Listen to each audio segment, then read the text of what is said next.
नमस्कार, स्वागत है आपका हमारे खास कार्यक्रम हरियाणा डायरी में। इस कार्यक्रम का एक ही उद्देश्य है कि आप तक हरियाणा के हर उस विकास की जानकारी पहुंचाई जाए जो मुख्यमंत्री मनोहर लाल के नेतृत्व में लगातार किया जा रहा है। तो बने रहिए हमारे साथ और देखते रहिए हमारा खास कार्यक्रम हरियाणा डायरी।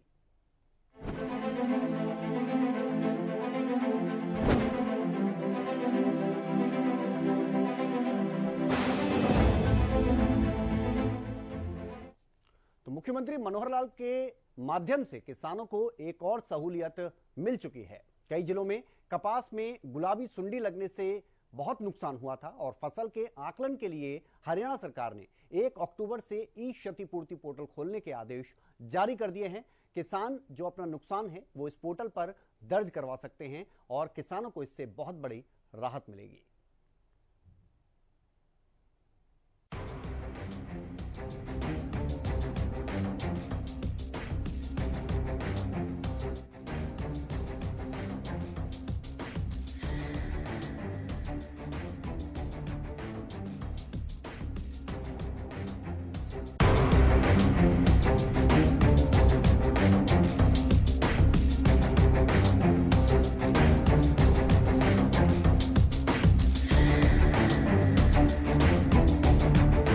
कई जिलों में कपास में सूंडी लगने से खराब हुई फसल के आकलन के लिए प्रदेश सरकार ने 1 अक्टूबर से ई क्षतिपूर्ति पोर्टल खोलने के आदेश जारी किए हैं। किसान नुकसान की जानकारी पोर्टल पर दे सकते हैं। इसके अतिरिक्त मेरी फसल मेरा ब्यौरा पोर्टल को भी 3 दिन तक तुरंत प्रभाव से खोलने का निर्णय लिया गया है। बुधवार को कृषि मंत्री जेपी दलाल ने कृषि और राजस्व विभाग के अधिकारियों के साथ समीक्षा बैठक की। दलाल ने कृषि विभाग के अधिकारियों को कपास फसल के नुकसान का आकलन करते हुए रिपोर्ट सरकार को प्रस्तुत करने के भी निर्देश दिए, ताकि राजस्व विभाग द्वारा आकलन रिपोर्ट के आधार पर फसल में हुए नुकसान पर वित्तीय सहायता प्रदान की जा सके। उन्होंने हर गांव में कपास फसल के लिए फसल कटाई प्रयोगों को दोगुना करते हुए 4 से 8 करने और वीडियोग्राफी करने के भी निर्देश दिए। सीएम मनोहर लाल कुछ दिन पहले ई क्षतिपूर्ति पोर्टल को लेकर जानकारी देते हुए भी नजर आए थे। सीएम मनोहर लाल ने इस दौरान ई क्षतिपूर्ति पोर्टल को लेकर कहा कि क्षतिपूर्ति पोर्टल के माध्यम से ही हम मुआवजा प्रदान करते हैं। फसलों में कितना मुआवजा दिया जा रहा है, इसकी जानकारी भी सीएम मनोहर लाल ने दी थी। ई क्षतिपूर्ति पोर्टल जिसको पहले हमने लॉन्च किया था और उसमें हर प्रकार की क्षति, चाहे वो बाढ़ से प्रभावित कोई क्षेत्र है अथवा अन्य प्रकार के कई बार लॉस हो जाते हैं, जैसे कभी कोई दंगा हो गया, कभी कोई और किसी प्रकार की कोई आपत्ति आ गई, जैसे ऊँटों का विषय आया था। ऐसे हर प्रकार के लॉस को दर्ज करने के लिए हमने पोर्टल बनाया है। उसमें काफ़ी कुछ डाटा हमारे पास आ गया है, चाहे वो फसलों का है अथवा पशुधन और संपत्ति उसका रिकॉर्ड है, और उसकी जो मुआवजा है वो बहुत जल्दी हम फाइनल करके और उसका हम एक दिन जैसे ही फाइनल हो जाएगा उस दिन पे करने के लिए ऑनलाइन पे करेंगे। उसकी जो दरें हैं मोटे रूप से जो हमारा डिजास्टर मैनेजमेंट का जो सिस्टम है उसमें चाहे वो पशु यानी खेती का किसानों का, तो जैसे पता है ही अपने को कि फसल में 15,000 रुपया 75% से अधिक की जो खराबा है उसमें गेहूं, धान, कपास और गन्ना इसका 15,000 रुपया है। सरसों और अन्य फसलें 12,500 रुपया है। ऐसे 50 से 74% तक गेहूं, धान, गन्ना 12,000 है और सरसों और अन्य 9,000 है। 25 से 49% गेहूं, धान, कपास, गन्ना 9,000 है और सरसों और अन्य 7,000 रुपया है। इसमें एक विषय आया था कि धान के जो किसान हैं जिन्होंने बुआई की हुई थी, तो पानी के कारण से उनका धान उस समय समाप्त हुआ, लेकिन बुआई का समय भी बाकी था। उस समय मैंने कहा था कि दोबारा बुआई जो करेंगे उनको जो पहले एक बार बुआई की गई है और दूसरी बार फिर बुआई की गई तो कुछ नुकसान उसका हुआ है, उस नुकसान के लिए मैंने तय किया कि प्रति एकड़ 7,000 रुपया ये भी हम देंगे जिन्होंने दोबारा बिजाई धान की है। धान के अतिरिक्त कोई करता है, धान वाली ही खेती में करता है, उसके लिए हमारी पहले योजना है मेरा पानी मेरी विरासत, उसमें भी 7,000 रुपया ये दिया जाता है। नहीं, इस बार टारगेट वर्ष इसके कारण से, बाढ़ के कारण से उस टारगेट को वही रखा हुआ है कि हर साल अगर 1 लाख एकड़ भी अगर होता रहता है तो एक ये सहज प्रक्रिया है, क्योंकि इसमें बहुत क्षेत्र ऐसा है किसानों ने अपनी असमर्थता भी जाहिर की है कि हमारे इलाके में धान के अलावा कुछ हो नहीं सकता है। मैं कई ब्लॉक्स में खुद भी गया हूँ तो उन इलाकों में जमीन की स्थिति ऐसी हो गई है, जमीन के नीचे एक परत जम गई है। उस परत जम के कारण से पानी जो रिचार्ज नहीं होता है, पानी ऊपर खड़ा हो जाता है और खड़े पानी में धान के अलावा और कोई फसल होती नहीं है। तो इसलिए उन किसानों की इस बात को ध्यान में रखते हुए इसके ऊपर हमने स्वैच्छिक रखा हुआ इसको। इसके ऊपर कोई बहुत जबरदस्ती हमने इसलिए नहीं किया कि किसान को तो ये देखना है कि मुझे फसल भी ठीक मिले, उसका पैसा भी पूरा मिले और धान के अलावा बोने की अगर स्थिति आ सकती है तो उसकी वो बुआई करता है। हाई पावर परचेज कमेटी के दौरान ये तमाम बातें कही गई। प्रॉपर्टी आईडी के पोर्टल को लेकर सीएम मनोहर लाल ने कहा कि जानकारी मिली है कि इस पोर्टल में त्रुटि है। इसकी जानकारी खुद सीएम ने ली और ठीक होने की जानकारी दी। सीएम मनोहर लाल ने कहा कि बैकअप के तौर पर डाटा रखा जाता है। जो अर्बन लोकल बॉडीज का जो ये है प्रॉपर्टी आईडी का पोर्टल, उसके अंदर कुछ 65,000 प्रॉपर्टीज के नक्शे वो गायब हो गए हैं, वो मिले नहीं हैं। आप लोगों ने तो किसी ने देखा कि नहीं देखा, मैंने स्वयं देखा कि उनकी स्टेटमेंट आई थी, तो कोई बाद में प्रश्न आया, इसलिए मैं पहले ही बता रहा हूँ। एक तो पोर्टल के अंदर छोटा सा एक बग आया था, जिस बग के कारण से और उसका जो डिस्प्ले था वो डिस्प्ले एक बार समाप्त हुआ। फिर उस पोर्टल के अंदर सावधानी जो भी बरतनी थी उस पोर्टल को ठीक कर दिया गया है और वो सारे का सारा जो डिस्प्ले नहीं हो रहा था वो बैक ऑफिस में तो पूरा उसका डाटा था, ऐसा नहीं कहीं चला गया, लेकिन वो डिस्प्ले कई बार नहीं होता है, टेक्निकल चीज में खराबी आ सकती है, वो सारे का सारा रिकवर करके फिर डाल दिया गया है। और अब चूंकि वो 3 विभागों का पोर्टल है, चाहे उसमें हमारे टाउन कंट्री प्लानिंग है और अर्बन लोकल बॉडीज है, HSIDC है, बिल्डिंग प्लान का डाटा था, वो जो online building plan approval system हॉपपास, तो उस सिस्टम में कहीं कोई बग आया था, तो इसके कारण से वो उसमें डिस्प्ले नहीं हो रहा था, उसमें कहीं कोई कठिनाई नहीं। और हर एक प्रकार का डाटा बैक ऑफिस में हम हर जगह रखते हैं, उस डिपार्टमेंट का जो सर्वर होता है उसमें भी रहता है और बैक ऑफिस में सारा डाटा। आजकल तो सिक्योरिटी के कारण से कौन सी चीज कहाँ गड़बड़ हो जाए, इसलिए उसका बैक ऑफिस में पूरा डाटा और सिक्योर डाटा, वो डाटा ऐसा भी नहीं है कि सिक्योरिटी के कारण से कहीं बाहर कोई इसका उपयोग कर सकता है, कोई इसका उपयोग नहीं कर सकता। तो इसकी जानकारी इसलिए मैं दे रहा हूँ कि इसको हमने ठीक कर दिया है, कहीं कोई विषय दोबारा भी आता है तो आपको ध्यान रखना। ई फसल क्षतिपूर्ति सूचना देने के लिए मेरी फसल मेरा ब्यौरा पर फसल का पंजीकरण अनिवार्य है। क्षतिपूर्ति पोर्टल पर नुकसान की जानकारी किसानों द्वारा डाली जाएगी, फिर टीम सर्वे करेगी। इसके बाद डीसी की कमेटी स्वीकृति प्रदान करेगी। किसानों के लिए सहायता दी है कि आपकी फसल मानो सब्जी की है, फलों फूलों की है, तो अगर बहुत कम दाम आपको मिलता है तो उसकी जो लागत है, उस लागत से अगर घाटा उसको पड़ता है तो घाटा सरकार देगी, फायदा होगा, लाभ होगा, प्रॉफिट होगा तो आपका होगा। भावांतर भरपाई योजना लागू करके हमने इसे 16 फसलें, जो 16 सब्जियां हैं, फल हैं, ये उसके अंदर डाल दिए हैं, ताकि इसके लिए, क्योंकि इंश्योरेंस नहीं होती, इसका बीमा नहीं होता, तो इस घाटे का पैसा भी भावांतर भरपाई योजना के अंदर वो सरकार दे रही है। ऐसे ही खरीद, चाहे वो बाजरा है, चाहे सरसों है, इस इलाके की तो विशेष फसलें हैं ये, तो बाजरा सरसों भी सरकार पूरा खरीद रही है, एक एक दाना। इसमें भी किसी को घाटा नहीं होने देंगे, MSP पर सबका खरीदेंगे। एक छोटी सी शर्त हमने जरूर लगाई है कि हर किसान अपनी फसल को बोने के बाद तुरंत उसको रजिस्टर कराए, मेरी फसल मेरा ब्यौरा। अगर रजिस्टर नहीं कराएंगे तो कई उसमें गड़बड़े हो जाती हैं। हम तो अपने प्रांत के किसान का लेना चाहते हैं, जो रजिस्टर नहीं करेगा उसको कहा कि इसका खरीदना होगा, बाद में खरीदेंगे, पहले खरीदेंगे जो अपने किसान का रजिस्टर किया हुआ, उसने अपने आकर के लिखवा दिया कि मेरी यह फसल बाजरा बोया है, गेहूं बोया है, धान बोया है, सरसों बोई है, जो कुछ बोया है उसमें लिखना चाहिए, ताकि मंडी में जाने के बाद खरीद के समय समस्या ना आए। विषय रिस्क मैनेजमेंट का है। रिस्क मैनेजमेंट में भी प्रधानमंत्री जी ने फसल बीमा योजना लागू की, विरोध हुआ, फिर उसके बाद ऑप्शन कर दिया, ऑप्शनल लेना चाहे ले, नहीं तो नहीं, जैसे कृषि मंत्री जी ने बताया। उसके बाद भी कम नहीं हुआ है, जो बीमा एरिया है वो कम नहीं हुआ, लगातार बढ़ रहा है।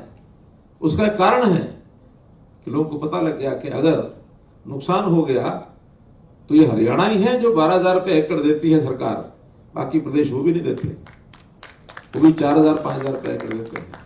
लेकिन अगर बीमा करा लोगे तो वही नुकसान का 20,000 25,000 28,000 रुपये मिलेगा। तो लोगों को जब अंतर समझ में आया तो लोग कहने लग गए।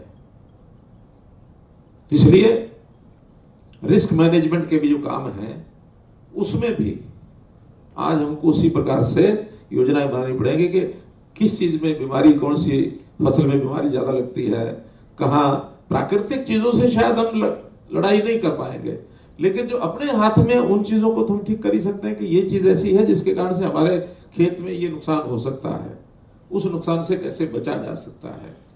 या जो प्राकृतिक लड़ाई है उसमें बीमा एकमात्र उसका एक रास्ता है। प्रधानमंत्री फसल बीमा योजना है, हमने बागवानी की अलग से योजना बनाई है, मुख्यमंत्री बागवानी बीमा स्कीम, उसके लिए उसका प्रीमियम भी कम किया है।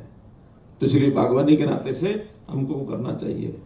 हमने एक स्कीम चलाई भावांतर भरपाई योजना, वो भी एक प्रकार का बीमा ही है। उसमें बीमा का प्रीमियम नहीं है, इतना ही है कि उसमें अगर घाटा हो गया तो सरकार उठाएगी, नफा हो गया तो भाई किसान का। जो उसकी कीमत कॉस्ट है, उस कॉस्ट से अगर कम बिके तो आज बेच के आ जाओ, जे फार्म ले आओ और सरकार से जो घाटा है वो ले लो। संयोग से जब से मैंने घोषणा की है तब से सब्जियों के रेट, क्योंकि ज्यादा ये सब्जियों के लिए, फलों के लिए किया है, कि इस चीज में बहुत कम नहीं हुए। एक आध बार टमाटर के थोड़े रेट कम हुए हैं, लेकिन ज्यादा रेट कम हुए नहीं किसी चीज के। नहीं तो कभी कभी ये भी होता था कि सब्जियां सड़क पर फेंक के आ जाते थे लोग, गोभी फेंका है, आलू फेंका है या टमाटर फेंका है, कि किराया ही नहीं पूरा होता तो क्या करें। हमने कहा फेंकने की जरूरत नहीं, पैदा हुई है तो ये लोगों के खाने के काम आनी चाहिए, सस्ता अगर हो गया तो पैसा हम। फसल क्षतिपूर्ति की बात है, हमारे FCR साहब ने सारी चीजें बताई हमको कि किसानों को किस प्रकार की कठिनाइयां आती थी, किस प्रकार की शिकायतें वो करते थे और उनकी संतुष्टि करना बहुत जरूरी होता था। फिर बाद में पटवारी लेवल पर, तहसीलदार लेवल पर, DC, SDM वो सब लगते थे, तब जाकर के कुछ संतोष हो पाते थे, कुछ नहीं हो पाते थे। अब उनकी अपनी पार्टिसिपेशन, क्योंकि समाज में हमेशा संतुष्टि का फैक्टर तब बढ़ता है जब लोगों की अपनी पार्टिसिपेशन ज्यादा से ज्यादा कराई जाए। तो किसान की पार्टिसिपेशन में हो जाएगी, उसको भी पता रहेगा कि मेरा नुकसान जो मैंने लिख के दिया था या बाकी जो कृषि विभाग ने तो रेवेन्यू डिपार्टमेंट उनके लोगों के द्वारा कितना कितना उसमें असेस किया गया है, और उसमें फिर जहां कहीं ज्यादा अंतर आएगा, एम्बिग्युइटी ज्यादा होगी, तो उसका रीअसेस करने का भी काम वो वहां डिस्ट्रिक्ट लेवल पर होगा। सीएम ने कहा कि ई अक्षति पूर्ति पोर्टल HSVP यानी हरियाणा शहरी विकास प्राधिकरण से जुड़े लोगों की कठिनाइयों को दूर करने के लिए बनाया गया है। किसान को अब पता रहेगा कि जो नुकसान मेरा हुआ था उसकी कितनी असेसमेंट विभाग की तरफ से की गई है। फसल नुकसान के अलग अलग स्लैब हैं। 0 से 24% नुकसान का मुआवजा नहीं होता। 25 से 100% के बीच खराब हुई फसल का मुआवजा अलग अलग स्लैब में मिलता है। फसल नुकसान के जैसे अलग अलग स्लैब होते हैं, वो सारे अलग अलग मुआवजा उसके हिसाब से होगा। तो उन स्लैब्स में जैसे पहला स्लैब है 0 से लेकर 24% तक, दूसरा 25 से 32%, 0 से 24% का कोई मुआवजा दिया नहीं जाता है, ऐसी पॉलिसी है। 25 से 32 में जितना मुआवजा मिलता है, फिर 33 से 49, 50 से 74 और 75 से 100%। ये मुआवजा ये अधिकांश उन्हीं किसानों के लिए उपयोगी होगा जिन्होंने अपना फसल बीमा योजना, जो प्रधानमंत्री जी की फसल बीमा योजना है, उसमें अपना बीमा नहीं कराया है, जिनको सरकार सहायता करती है। तो ऐसे वर्ग के लिए ही ये एक महत्वपूर्ण जो विषय है, ये अपने सामने आपको ये एक मिलेगा। अभी इस पोर्टल पर वही किसान आवेदन कर सकेंगे जिनकी फसल पूरी तरह से तबाह हो चुकी है और उस पर दोबारा बिजाई संभव नहीं है। बैठक में बताया गया कि राज्य में क्लस्टर 2 के अधीन जिला अंबाला, करनाल, सोनीपत, हिसार, जींद, महेंद्रगढ़ व गुरुग्राम में जिन किसानों का प्रधानमंत्री फसल बीमा योजना के तहत फसल बीमा नहीं हुआ, उनके लिए राज्य सरकार द्वारा क्लस्टर 2 के लिए हरियाणा फसल सुरक्षा योजना को कपास फसल के लिए शुरू किया गया है। इसके तहत किसान कृषि विभाग की वेबसाइट पर अपनी कपास की फसल का पंजीकरण मामूली शुल्क देकर कर सकते हैं।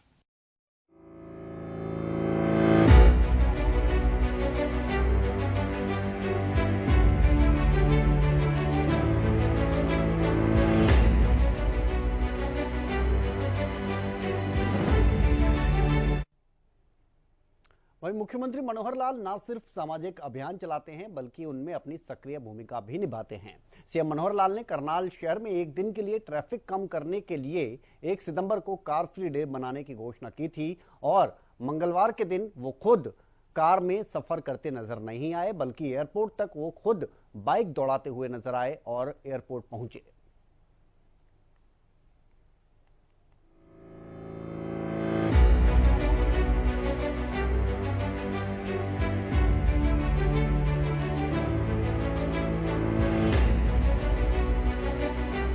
हरियाणा के मुख्यमंत्री मनोहर लाल ने इसी महीने 1 तारीख को करनाल में घोषणा की थी कि मंगलवार को कार फ्री डे मनाया जाएगा।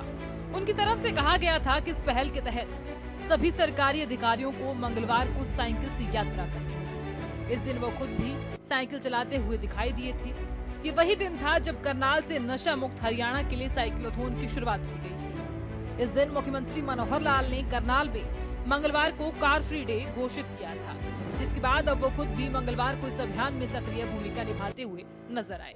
हरियाणा में बहुत से जिले ऐसे हो गए हैं जहां हमारा युवा ये ड्रग्स के कारण से, दवाइयों के कारण से जो नशा करते हैं उसकी गिरफ्त में आ गया है, और इसको ठीक करना, इसको दूर करना सरकार तो अपने हिसाब से लगी रही है। साथ में अपने समाज की बहुत सी संस्थाएं, बहुत सी एनजीओ, बहुत से सामाजिक धार्मिक संस्थाओं के लोग इस काम को, इस मुहिम को आगे बढ़ाने में अपने साथ आए हैं। इस अभियान की शुरुआत करने के लिए और एक संकल्प लिया गया था।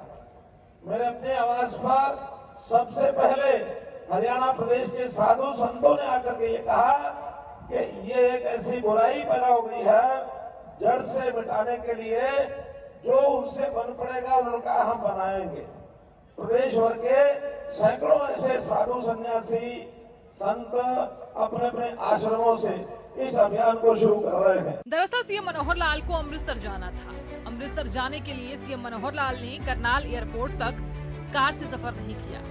उन्होंने खुद हेलमेट पहना, बाइक पर सवार होकर एयरपोर्ट तक पहुंचे। इतना ही नहीं, तमाम अधिकारी और सुरक्षा कर्मी भी बाइक पर सफर करते हुए नजर आए। मुख्यमंत्री मनोहर लाल की तरफ से एक ट्वीट भी किया गया, जिसमें उन्होंने अपना वीडियो शेयर किया और लिखा, कार फ्री डे हो या फिर नशा मुक्त हरियाणा, बनाने का संकल्प को बिना जन सहयोग के पूरा नहीं हो सकता। कार फ्री डे पर करनाल एयरपोर्ट तक की यात्रा बाइक द्वारा करके आज के दिन कार ट्रैफिक कम करने का एक छोटा सा प्रयास मेरा भी रहा। मुझे आशा है कि प्रदेश के जागरूक लोग इस संदेश को आगे बढ़ाकर लोगों को मात्र एक दिन कार त्यागने को प्रेरित करेंगे।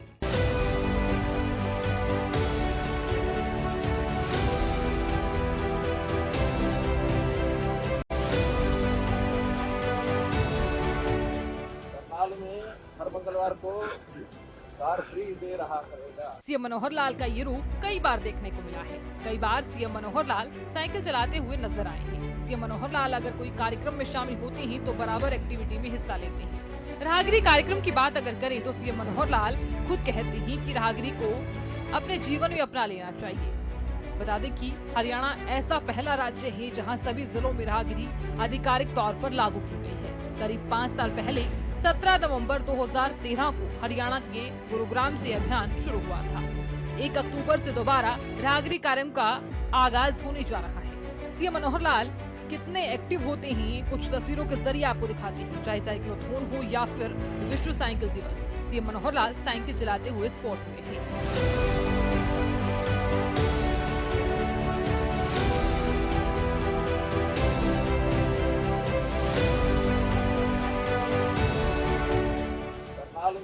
हर मंगलवार को कार फ्री दे रहा करेगा। सीएम मनोहर लाल पलवल के दौरे पर थे। सीएम मनोहर लाल कई बार खिलाड़ियों का, बच्चों, युवाओं का और जवानों का हौसला बढ़ाते हुए नजर आए हैं। सीएम मनोहर लाल का एक अलग ही रंग देखने को मिलता है। साथ ही एक बच्चे के साथ गीत गाते हुए नजर भी आए हैं।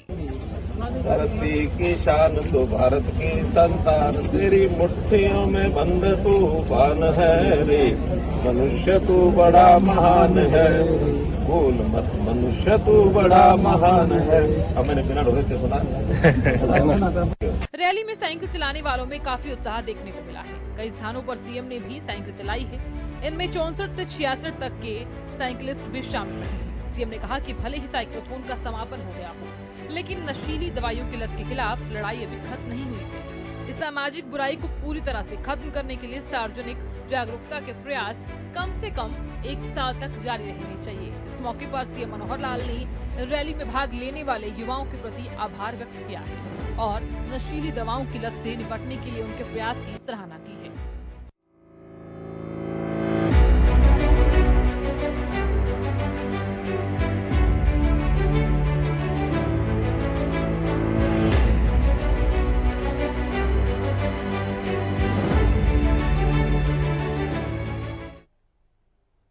वहीं हरियाणा के मुख्यमंत्री मनोहर लाल ने एक तरफ तो पैरा शूटिंग विश्व चैंपियनशिप और एशियन गेम्स में पदक विजेताओं को बधाई दी है, तो दूसरी तरफ प्रख्यात कृषि वैज्ञानिक और हरित क्रांति के जनक कहे जाने वाले MS स्वामीनाथन के निधन पर दुख भी व्यक्त किया है। उन्होंने ट्वीट कर अपना जो श्रद्धांजलि है वो उनको दी है।